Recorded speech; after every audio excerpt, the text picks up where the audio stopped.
En 1492, un navegante ambicioso buscó el apoyo de unos reyes que creyeron en él, ignorando a todos los expertos.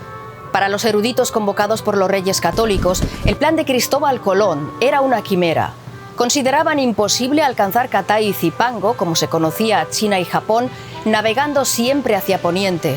Insistían en que Colón había calculado mal. Todos usaban en general los datos de Eratóstenes del siglo III, que le dieron a la Tierra más o menos el diámetro que tiene hoy, ¿no? Y Colón la hacía una tercera parte más pequeña. Yo creo que lo hizo de manera deliberada y mañosa, porque yo particularmente creo que Colón sabe que no va a las Indias, porque en los 20 años en los que Colón navega para Portugal, estoy convencido que los portugueses se habían empezado a encontrar cosas que hoy llamamos América y que simplemente no lo han dicho. Tenemos que imaginarnos que para los doctores y los eruditos de la época, entre Europa y Asia, yendo hacia el oeste, lo que había es lo que sería el Atlántico más el Pacífico. Así que lo normal hubiera sido que, debido a los cálculos erróneos de Colón, pues la Pinta, la Niña y la Santa María se hubiesen topado después de 2 meses y medio o 3 meses de viaje con océano y agua por todos los lados. Yo creo que sabe que hay algo en medio. Colón está buscando, en las capitulaciones de Santa Fe lo deja muy claro, que los reyes católicos le validen los títulos de propiedad de tierras que ya ha descubierto. Y por eso creo que finge que falsea sus datos. Si él le hubiera pretendido dar la vuelta al mundo sin América de por medio con sus datos, se mueren de hambre. De hecho, la comisión científica le había dicho que no era posible viajar hasta Asia siguiendo ese camino porque los barcos no podían llevar ni suficientes alimentos ni suficiente agua. Pero Colón convenció a los monarcas de que sí podían. Quizá lo logró porque sabía más de lo que admitía, o quizá porque había prometido a Fernando II de Aragón e Isabel I de Castilla lo que ellos querían oír: que abriría nuevas vías comerciales con Asia para superar a sus rivales portugueses, sorteando así el cierre de la tradicional ruta de las especias hacia Oriente tras la conquista de Constantinopla por parte de los otomanos. Así, con la misión de ampliar los horizontes de los reyes católicos, el 3 de agosto de 1492, unos 90 hombres salieron del puerto español de Palos a bordo de la Pinta, la Niña y la Santa María.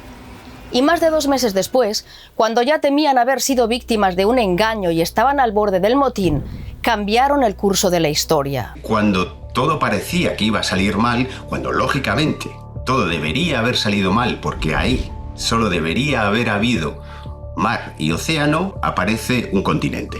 O sea, posiblemente Colón sea la persona con más suerte en la historia de la humanidad. Colón había llegado a Guanahaní, en las Bahamas, en donde encontró a los taínos, un pueblo agrícola que enseguida fue amistoso con los nuevos. Y esa fue su perdición. Solo 2 días después de arribar a la isla, Colón anotaba esto en su diario de a bordo. «Puédenlos todos llevar a Castilla, o tenellos en la misma isla captivos, porque con 50 hombres los ternán a todos sojuzgados, y los harán hacer lo que quisieren». Colón iba a tener tiempo de poner esas ideas en práctica durante esa expedición y también durante 2 de sus viajes siguientes, en los que recorrió las islas de Cuba, La Española y Puerto Rico, así como las costas de Centroamérica y lo que hoy es Venezuela. Lo que le interesa es lucrar. No le interesa descubrir un nuevo mundo, no le interesa evangelizar, le interesa lucrar. Seguramente con una ruta a las Indias. No encontrada esa ruta a las Indias, pues lucrar con lo que haya. En este caso, pues con la explotación por el oro y con la esclavitud. Es ahí donde Cristóbal Colón choca con los reyes católicos, cuyo objetivo era obtener nuevas tierras y riquezas, sí, pero con súbditos que profesaran su misma fe. Así lo habían prometido al Papa Alejandro VI, que les había asignado el dominio sobre los nuevos territorios con la condición de que cristianizaran a sus habitantes. Ese propósito no se veía reflejado en los informes que los monarcas recibían sobre la tiranía de Cristóbal Colón y sus hermanos en La Española. Los testigos hablaban de la venta y esclavización de la población indígena y de la ocultación de riquezas a los reyes. Por eso, en 1499, la corona encargó a un juez que investigara al navegante. Así, Colón fue apresado, juzgado y absuelto, pero su cuarto y último viaje a América ya lo hizo sin privilegios ni prestigio. El ascenso y la caída de Cristóbal Colón reflejan la dualidad de un imperio que desde el principio se debatió entre la codicia y la aspiración de legitimidad, Fue un imperio cargado en todas sus épocas de innumerables contradicciones que han dado alas tanto a quienes lo presentan como una superpotencia cruel, como a quienes destacan la precoz benevolencia de sus reyes y virreyes con la población indígena. El legado real de España en América es una mezcla de todo eso, de atrocidades y de avances, de codicia y deseo de justicia. Es una mezcla que intentaremos recordar, siendo muy conscientes de que no hay una sola forma de interpretar la historia.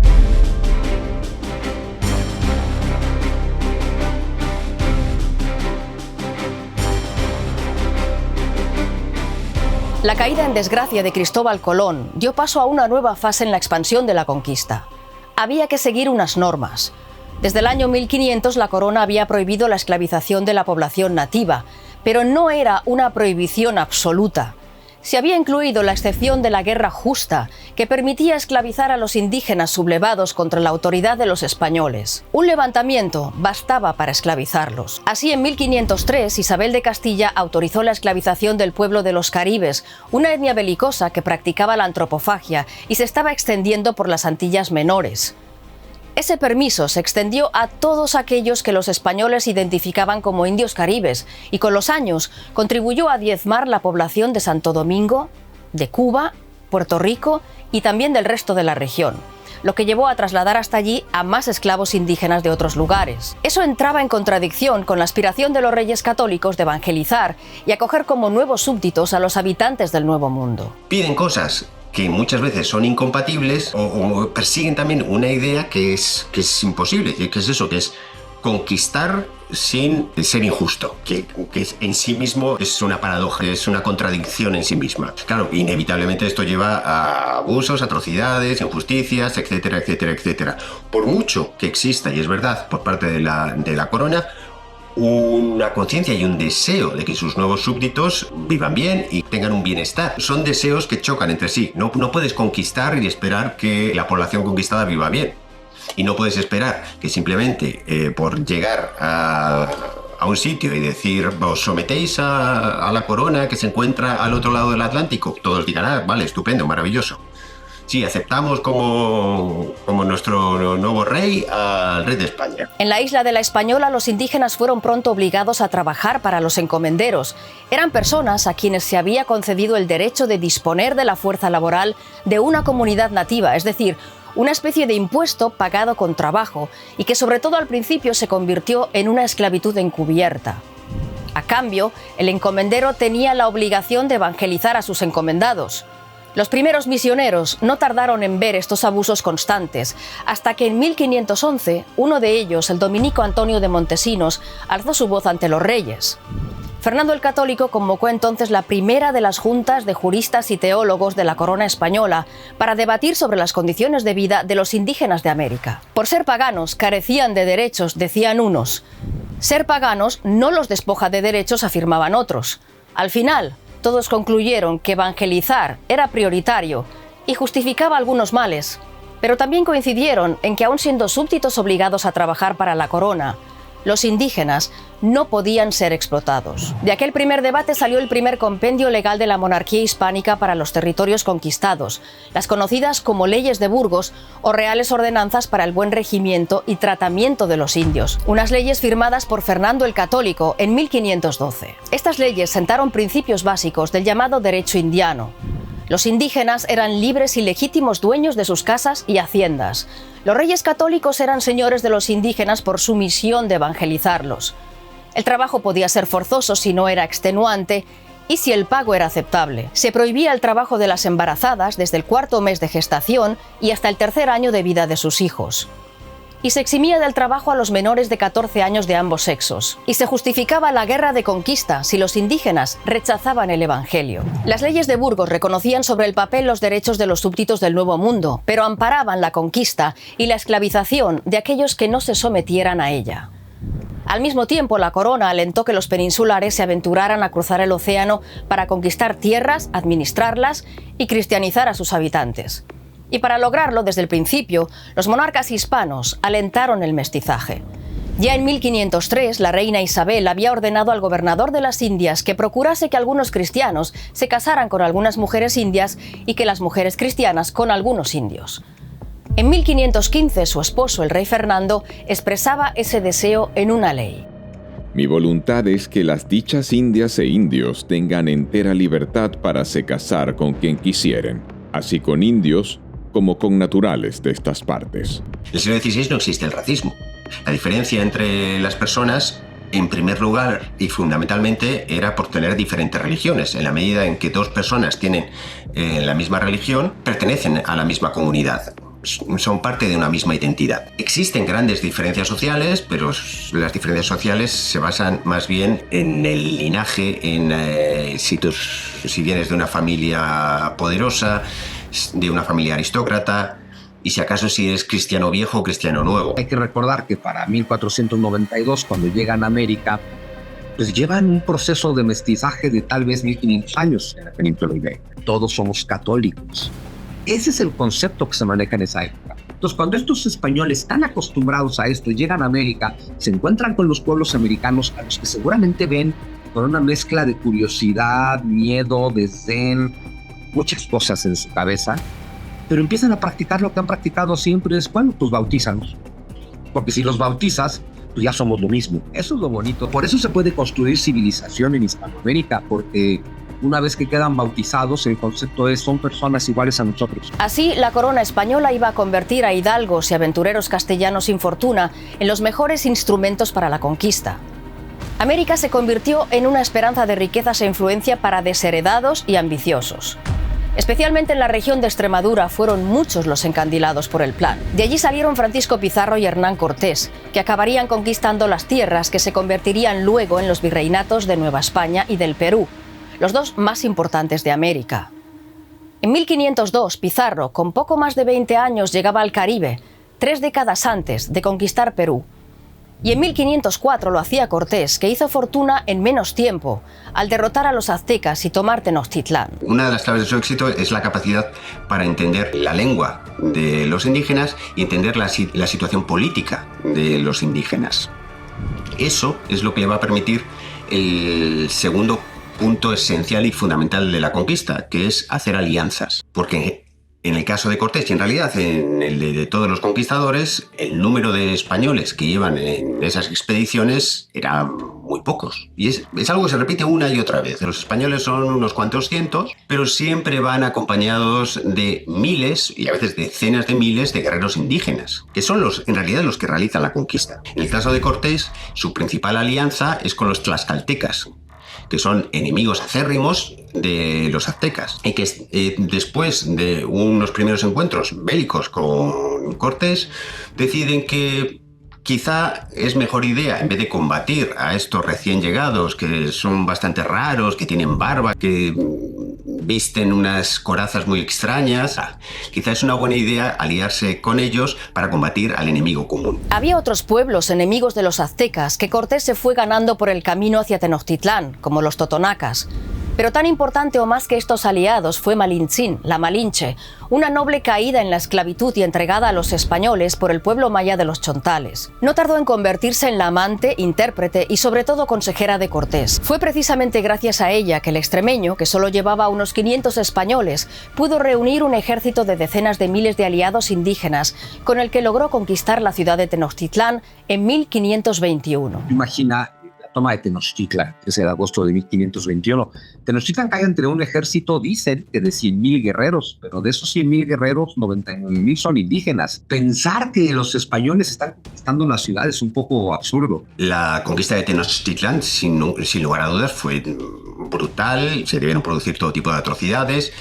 Y el propio Cortés habla de atrocidades cometidas, si bien él señala como culpables de esas atrocidades a sus aliados tlaxcaltecas, diciendo que como siempre habían sido muy enemigos, pues que se cometieron toda una serie de abusos y que él intentó evitar que esto fuese así. Toda conquista es brutal, una conquista, especialmente en el siglo XVI, en cualquier parte del mundo, es atroz, pero hablar ya de genocidio cometido por los españoles contra los aztecas está fuera de lugar. No se puede hablar de genocidio por muchas razones. La primera es porque un genocidio es un acto deliberado. Eso no ocurrió jamás. Cuando España llega a América, jamás existe de manera deliberada el objetivo de acabar con un pueblo.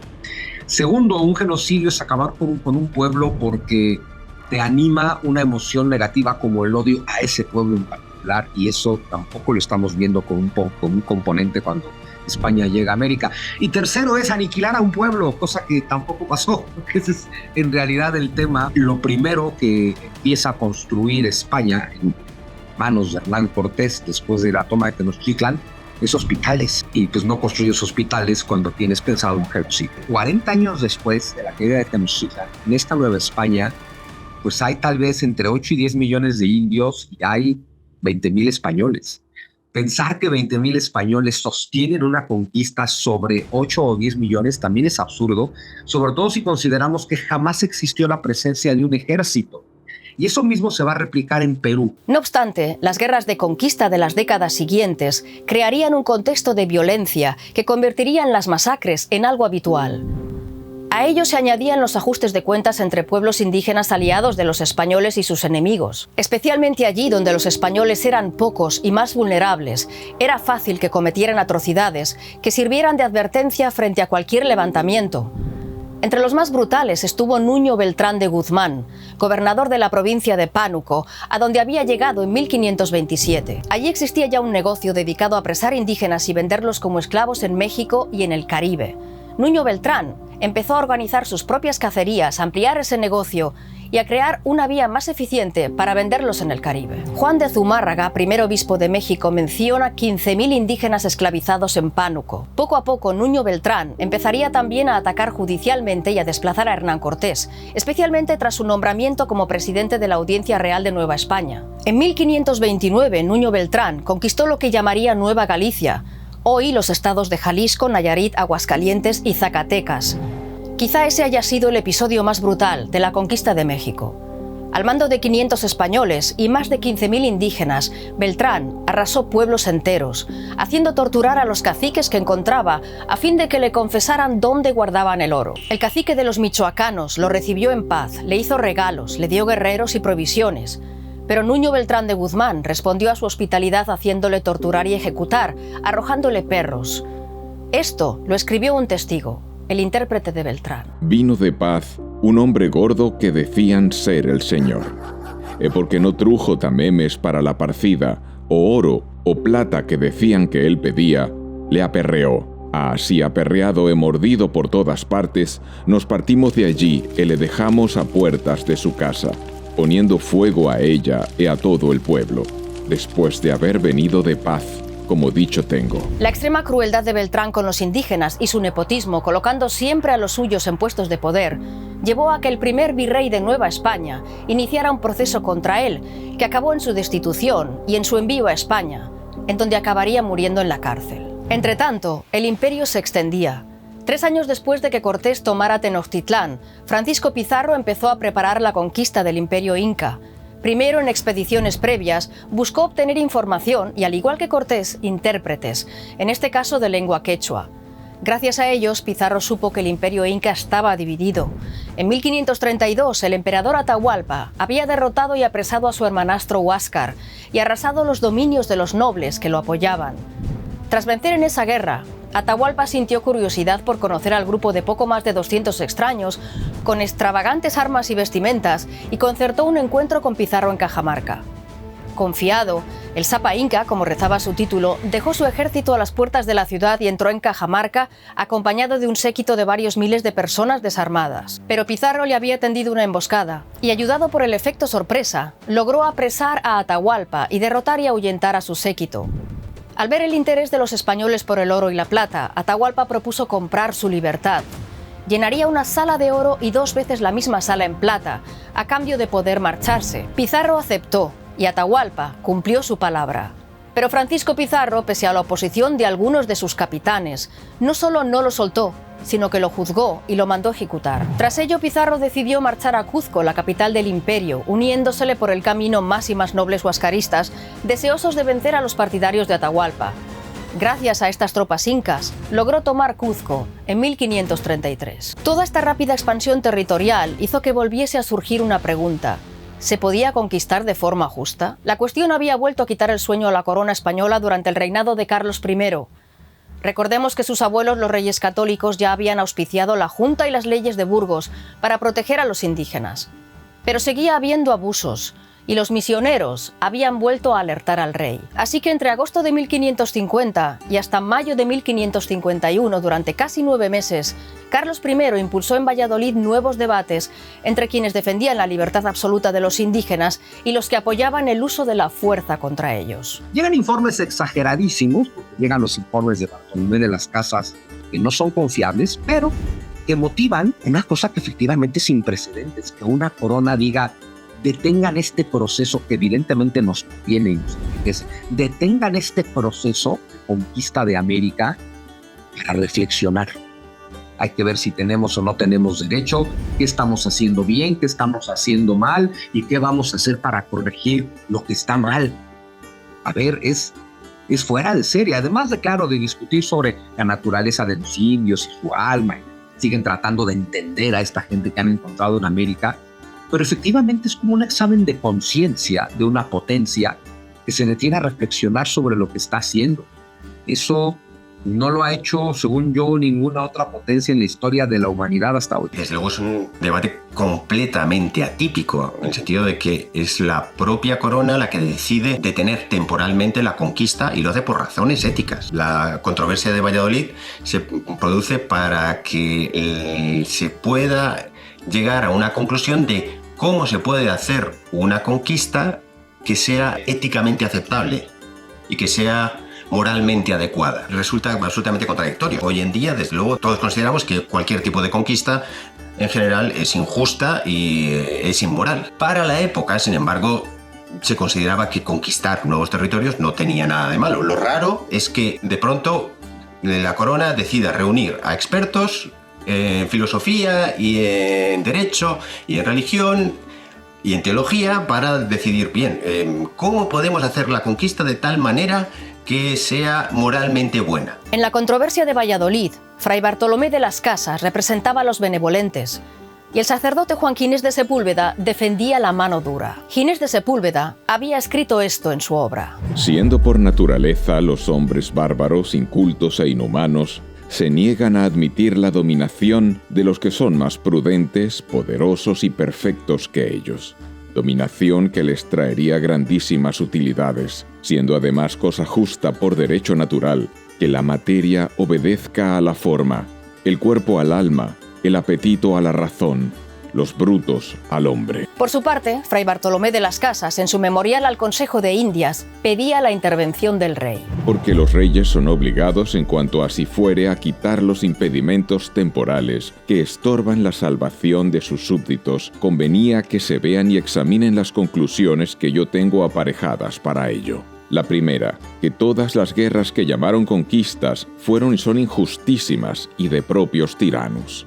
La segunda, que todos los reinos y señoríos de Indias tenemos usurpados. La tercera, que las encomiendas o repartimientos de indios son iniquísimos y de per se malos, y así tiránicos, y tal gobernación tiránica. La controversia de Valladolid marcó un paso más en los debates éticos sobre la conquista. Solo 8 años antes, en 1542, las llamadas leyes nuevas habían establecido la completa abolición de la esclavitud de los indígenas y la liberación de todos aquellos que estuvieran esclavizados. Una de las primeras consecuencias fue que el segundo virrey de Nueva España, Luis de Velasco, ordenó la liberación de 15.000 indígenas que trabajaban esclavizados en las minas del virreinato. Los propietarios de las minas protestaron. Aseguraban que liberar a los esclavos sería su ruina y causaría grandes pérdidas a la corona. Y el virrey Luis de Velasco les respondió esto: más importa la libertad de los indios que las minas de todo el mundo. Y no es tal la naturaleza de las rentas que recibe la corona que por ellas se han de atropellar las leyes divinas y humanas. Pero eso no impedía que en otros lugares siguiera habiendo atrocidades. El cronista y futuro obispo Diego de Landa recoge en su obra una escena terrible de la que él había sido testigo en Yucatán. Quemaron vivos a algunos principales de la provincia de Cupul y ahorcaron a otros. Hízose información contra los de Yoaín, pueblo de los Cheles, y prendieron a la gente principal, y la metieron en una casa a la que prendieron fuego, abrasándola viva con la mayor inhumanidad del mundo. Y dice este Diego de Landa que él vio un gran árbol cerca del pueblo en el cual un capitán ahorcó muchas mujeres indias y de los pies de ellas a sus niños, sus hijos. Episodios como estos llevarían a que en 1573 Felipe II, hijo de Carlos I, llegara incluso a prohibir nuevas conquistas. Los desmanes no solo los cometían los soldados, sino también los perpetraba a veces la propia Iglesia. Son célebres los estragos causados en Yucatán por el propio Diego de Landa, decidido a poner fin a los sacrificios paganos, a veces humanos, que todavía se practicaban.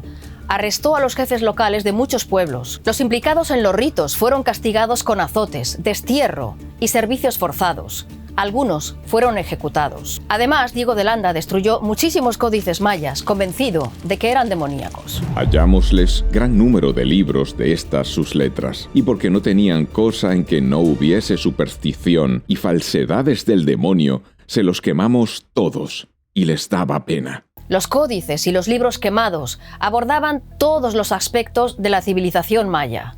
Hoy, solo se conservan 4 códices mayas en todo el mundo. Landa también destruyó casi 200 ídolos y 14 templos. Su forma de evangelizar resultaba contraproducente. Protestaban los encomenderos que perdían a los trabajadores castigados y protestaban muchos frailes alarmados porque el terror de Landa alejaba a los indígenas de la fe. Al final, Diego de Landa fue devuelto por la Iglesia a España para ser juzgado, aunque acabó siendo absuelto y regresando a Yucatán, convertido ya en defensor de la lengua maya, cuyo conocimiento empezó a exigir a los misioneros. Y no era el primero en hacerlo. En 1547, un misionero español había escrito la primera gramática de Nahuatl, y en 1560, otro fraile redactaba la primera gramática de quechua. Estas lenguas tuvieron una gramática escrita antes que el alemán y el inglés. La razón no se debía, sin embargo, a un interés por preservar las lenguas indígenas, sino al objetivo de evangelizar a los nativos, justificación última de la conquista. Cristianizar a los indígenas en español era imposible, así que los misioneros tenían que aprender sus idiomas. El hecho de que la mayoría de los indígenas no hablara español hizo que muchas veces se usaran lenguas nativas en los documentos jurídicos.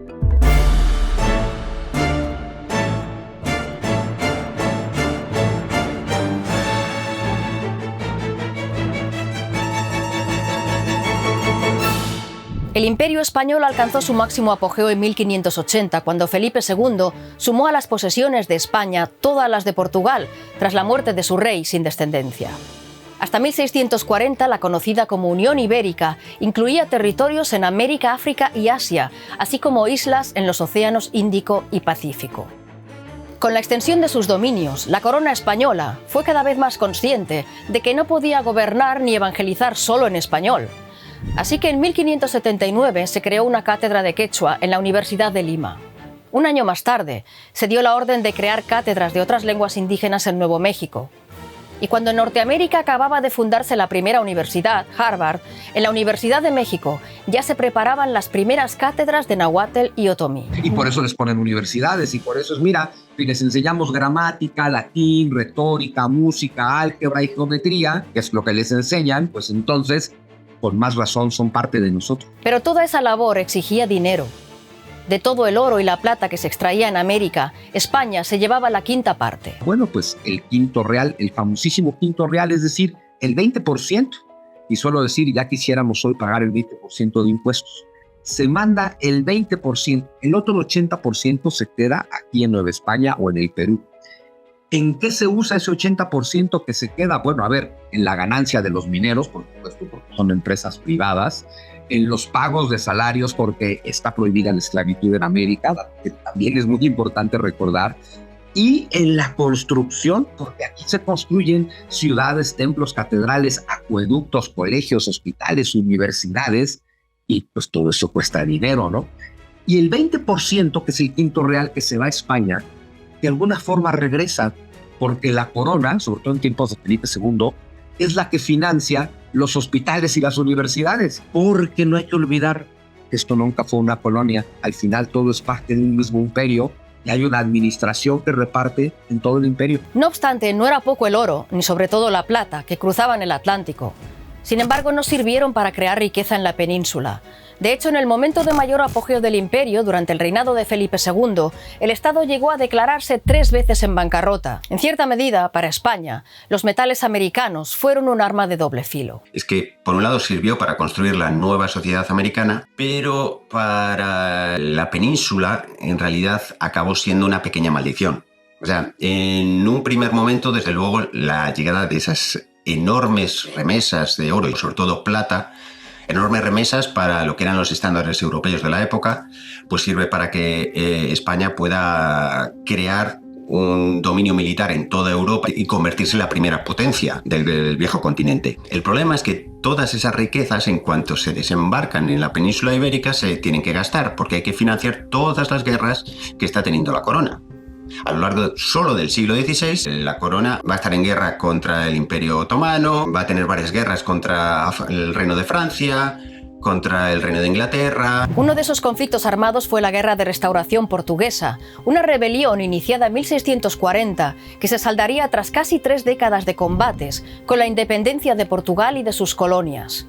Todo ello lastró aún más las arcas de la corona de España. La llegada de tantísima plata fomentará la amonedación y la acuñación de mucha moneda, lo que va a dar lugar a una enorme inflación que, en cuanto las remesas de plata empiecen a bajar en el siglo XVII, va a condenar al Estado a una continua situación de carestía, de miseria, de tratar de encontrar dinero donde sea, en medio además de una situación de guerras continuas. La propia inflación va a dar lugar a una desindustrialización de la península ibérica, porque va a hacer mucho más barato comprar bienes en Amberes o en Ámsterdam o en Milán que producirlos en Valladolid o en Madrid o en Valencia. A la larga, sobre todo en el siglo XVII, va a ser enormemente destructiva para la propia economía de la corona. Las reformas introducidas en el siglo siguiente, durante el reinado de Carlos II, el último de los Austrias, empezaron a encauzar la situación, permitiendo recuperar poco a poco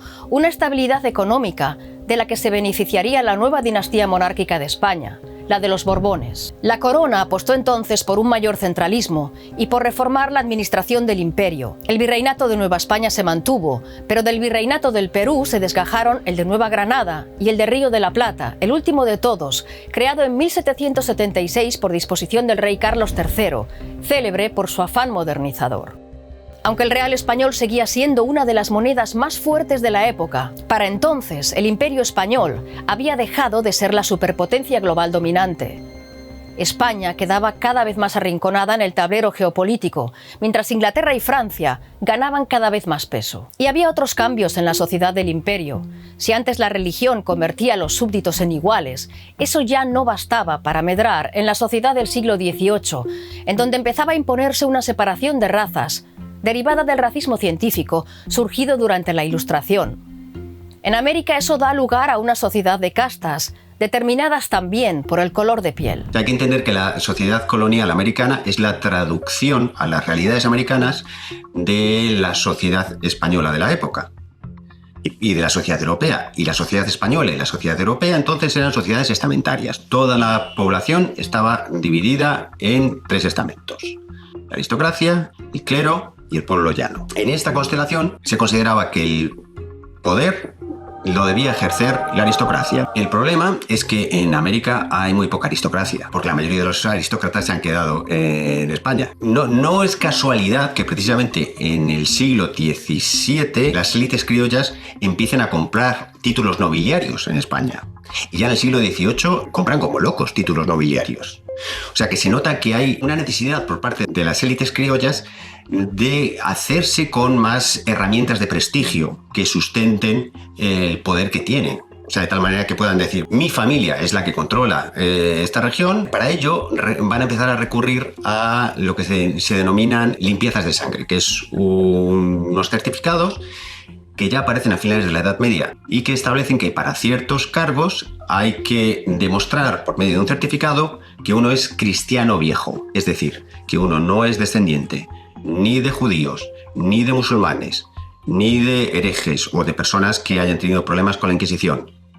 Y en el caso de América, de población negra o indígenas. Estas élites locales lo que van a hacer es, por medio de esos certificados de pureza de sangre, establecer que para poder tener poder, uno ha de descender o uno de ser lo más español posible, para tratar de resaltar el ser cristiano viejo y, por tanto, el ser español y el descender de españoles. No solo porque tengamos el dinero, no solo porque tengamos este cargo o este otro, sino también porque descendemos de españoles, porque tenemos esta tonalidad más clara de piel y porque además somos marqueses o duques. En la España de entonces, poco antes de la Revolución Francesa de 1789, subía al trono Carlos IV. Por entonces, en plena Ilustración, un médico y científico inglés, Edward Jenner, había descubierto que con el virus vacuno de la viruela se podía inmunizar a los humanos. La viruela era entonces una enfermedad que mataba al 10% de la población mundial, una cifra que subía al 20% en pueblos y en ciudades, en donde la infección se propagaba muy fácilmente, sin distinción de clases. Varios miembros de la familia de Carlos IV habían enfermado de viruela, y él estaba decidido a usar el descubrimiento de Jenner para atajar la enfermedad, especialmente en los territorios americanos de la corona, desde donde le llegaban informes de poblaciones enteras afectadas por el virus. La viruela había sido una de las enfermedades llevadas por los españoles a América, una de las causantes de la drástica reducción de la población indígena registrada en los primeros siglos del Imperio Español. Con los avances médicos del siglo XVIII, Carlos IV quiso hacer las cosas mejor, también para revitalizar la economía de un imperio en crisis. Por eso, 7 años después de la invención de la vacuna de la viruela, el Consejo de Indias ya había organizado las rutas de una expedición médica que recorrería los dominios del Imperio Español desde 1803 hasta 1810 y se convertiría en la primera campaña internacional de vacunación de la historia, elogiada incluso por el inventor del remedio, Edward Jenner, porque todos los países europeos conocían y aplicaban su logro, pero solo la corona española había iniciado una expedición para llevarlo al mundo. Para mantener activa la vacuna, era necesario inocularla en personas sanas y transmitirla de una a otra cada 2 semanas, de brazo en brazo. Para llevarla a América, la expedición necesitaba personas que no hubieran tenido contacto con el virus. Por eso, los receptores ideales eran los niños.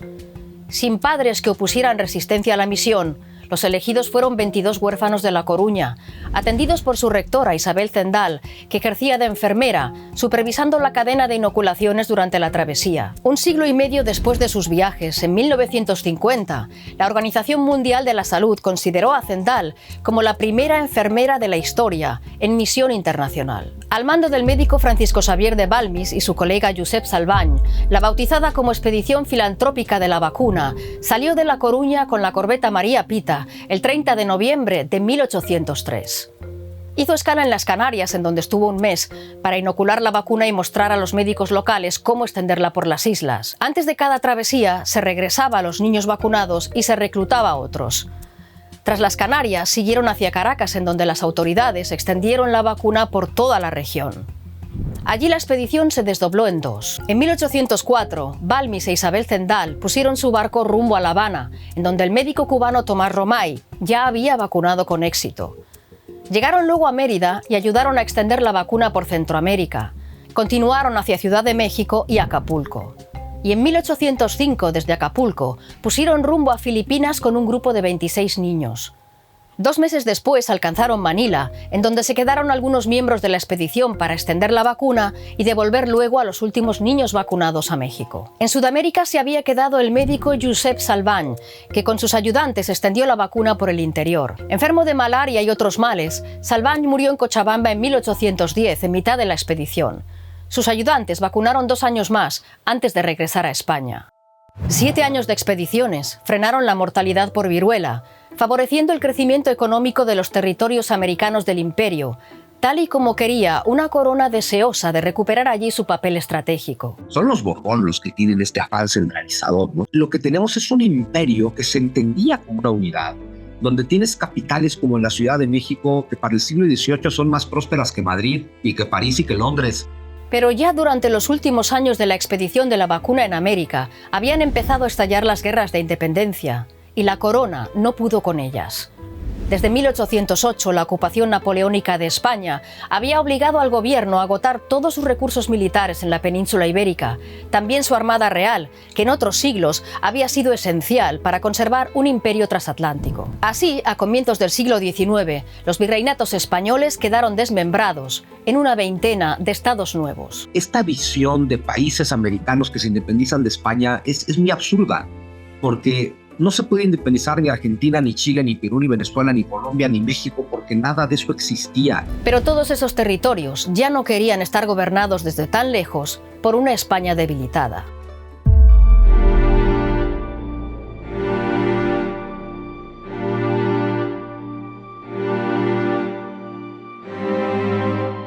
El imperio recibiría la última estocada a finales del siglo XIX, con la resistencia al dominio español en Cuba y Filipinas. Son el síntoma evidente de que el imperio ya no existe, ¿no? De que ya es una España que se aferra de manera muy necia a algo que es imposible, ¿no? Pero España se resiste a perder Cuba, que era una de sus regiones más ricas, y para conservar esa riqueza mantiene allí la esclavitud, que ya estaba abolida en casi todo el mundo. En ese momento el problema de la esclavitud es especialmente espinoso para España, porque Puerto Rico y sobre todo Cuba es la región más rica de todos los territorios españoles.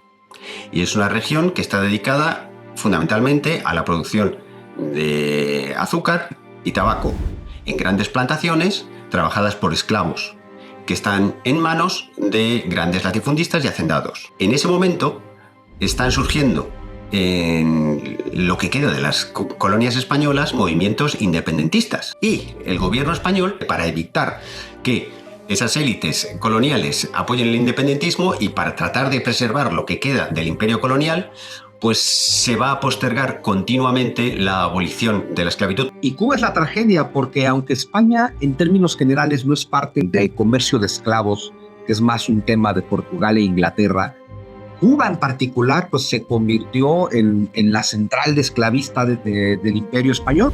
Eso atiza el descontento en Cuba, en donde a finales del siglo XIX los independentistas organizan 3 levantamientos que España estaba decidida a aplastar. Entonces va a echar toda la carne sobre el asador. Va a enviar una cantidad de soldados como nunca había enviado antes a América, especialmente en la última guerra de independencia cubana, para intentar reprimir a los insurgentes. Así, en 1896, el general Valeriano Weyler toma una decisión que precipita el desastre. Para aislar a los insurrectos e impedir que recibieran ayuda, Weyler quemó cultivos y concentró a los campesinos en grandes recintos cerrados con alambradas. No hay alimentos suficientes, lo que va a dar lugar a que en estos campos de concentración, por así decir, empiecen a morir en masa hombres, mujeres y niños, a causa de las hambrunas, desnutrición y la epidemia. Las estimaciones acerca del número de muertos de población civil en esta estrategia de reconcentración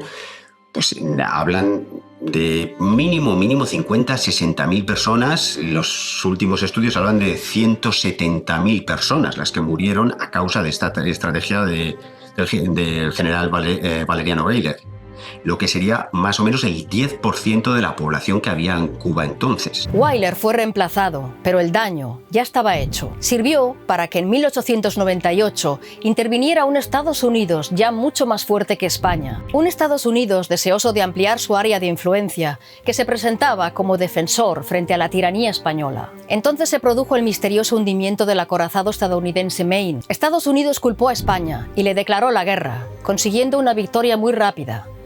Por el Tratado de París, España renunciaba definitivamente a Cuba y cedía a Estados Unidos Filipinas, Puerto Rico y Guam. Ya en el siglo XX, España iría perdiendo sus últimas colonias. En 1956, el territorio del Rif pasaba a formar parte de Marruecos. En 1968 se independizaba Guinea Ecuatorial. Y en 1976, España abandonaba el Sáhara Occidental.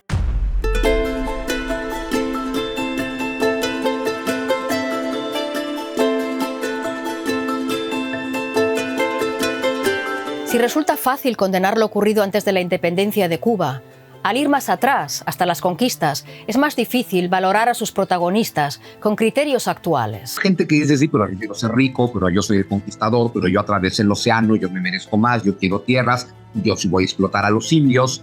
Y un imperio que por un lado todo eso le conviene porque la explotación genera más dinero y entonces yo podría cobrar más, pero por otro lado tengo ideales y entonces tengo que mandar frailes para que contengan a mi gente, a la que si no contengo sería más rica. Es contradictorio, pero es contradictorio justo porque ante todo el mundo material económico que te presenta el hecho de dominar un nuevo mundo, tienes tus valores ético-morales, filosóficos diciéndote hazlo bien y pues tienes que ver cómo lidias con eso. Es como los seres humanos que somos contradictorios porque tenemos ideales y luego nos cuesta mucho trabajo vivirlos en la vida cotidiana. ¿Y qué queda hoy de aquel imperio contradictorio en donde nunca se ponía el sol? No ha habido un solo país de Hispanoamérica al que haya ido bien. Porque uno diría, bueno, ya con las independencias rompimos las cadenas de la esclavitud, nos libramos de los españoles que nos tenían en el atraso, cuando la verdad es que Nueva España era potencia mundial en el siglo XVIII y se convirtió en miseria en México del siglo XIX. Y aquí nos encanta contarnos la versión de que tanto nos robó España que por eso no pudimos arrancar bien, en lugar de entender, claro, fragmentamos un imperio que funcionaba como una unidad y los fragmentos llevan 200 años tratando de ver qué hacen. A ningún fragmento del imperio español, España incluida, le ha ido bien después de la fragmentación y aún así lo seguimos vendiendo como un acto glorioso. Pero de todo esto sí queda algo muy vivo. El hecho tan repetido, pero que nunca se termina de dimensionar, de que 550 millones de personas podamos entendernos en la misma lengua. Una vez escuché un director de la Real Academia de la Lengua Española que definió el español como una lengua americana con presencia residual en Europa. Y me parece una definición muy adecuada del castellano, porque la primera potencia lingüística dentro del español, en cuanto a hispanohablantes, es sin duda México, no es España. Y la lengua común que tenemos nos permite algo tan maravilloso como